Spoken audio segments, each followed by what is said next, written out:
बहुत समय पहले की बात है। एक शहर के कोने में दो घर थे। एक बहुत बड़ा बंगला और उसके बगल में एक टूटी सी झोपड़ी। बंगले में रहता था राज मल्होत्रा, एक अमीर व्यापारी जिसके पास गाड़ियां, नौकर चाकर और ढेर सारा पैसा था। झोपड़ी में रहता था रामू, एक गरीब मजदूर जो रोज मजदूरी करता और अपने बेटे छोटू के साथ मुश्किल से पेट भरता। राज मल्होत्रा हर सुबह अपनी बड़ी गाड़ी में बैठकर ऑफिस जाता और शाम को पार्टी करता, लेकिन कभी किसी गरीब को दो शब्द भी नहीं कहता। रामू हर सुबह ईंट गारा ढोता और शाम को अपने बेटे के साथ बैठकर सूखी रोटी खाता, लेकिन चेहरे पर मुस्कान होती।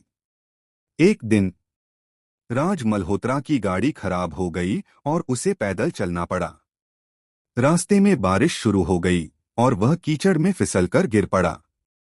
उसके कपड़े गंदे हो गए। पास ही रामू काम कर रहा था। उसने देखा, दौड़ा दौड़ा आया और बोला, साहब हाथ दीजिए, मैं उठाता हूँ। राज पहले तो झिझका, लेकिन रामू की आंखों में ईमानदारी देखी। उसने हाथ दिया और रामू ने उसे खड़ा किया। रामू बोला, साहब चलिए, मेरी झोपड़ी पास ही है, आप साफ हो जाएंगे। राज ने पहली बार किसी गरीब की झोपड़ी में कदम रखा। छोटू ने तौलिया लाकर दिया। रामू ने गर्म पानी रखा। छोटू ने कहा, चाय पिएंगे अंकल? राज थोड़ा हैरान हुआ, लेकिन हाँ कह दिया। छोटू ने मिट्टी के प्याले में चाय दी।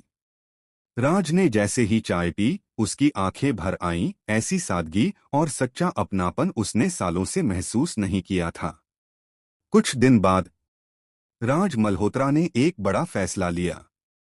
उसने अपने ऑफिस के लिए रामू को नौकरी दी, सफाई नहीं बल्कि अपने गार्डन का इंचार्ज बनाया, क्योंकि रामू को पेड़ों पौधों से प्यार था। उसने छोटू की पढ़ाई का खर्चा उठाने का जिम्मा लिया। धीरे धीरे रामू का जीवन बदल गया, लेकिन वह हमेशा नम्र और ईमानदार बना रहा। एक दिन राज ने रामू से कहा, तुमने मुझे इंसानियत का असली मतलब सिखाया रामू। मैं अमीर होकर भी गरीब था और तुम गरीब होकर भी अमीर निकले। सीख, असली अमीरी दिल की होती है। पैसा जरूरी है, लेकिन इंसानियत, सच्चाई और अपनापन सबसे बड़ा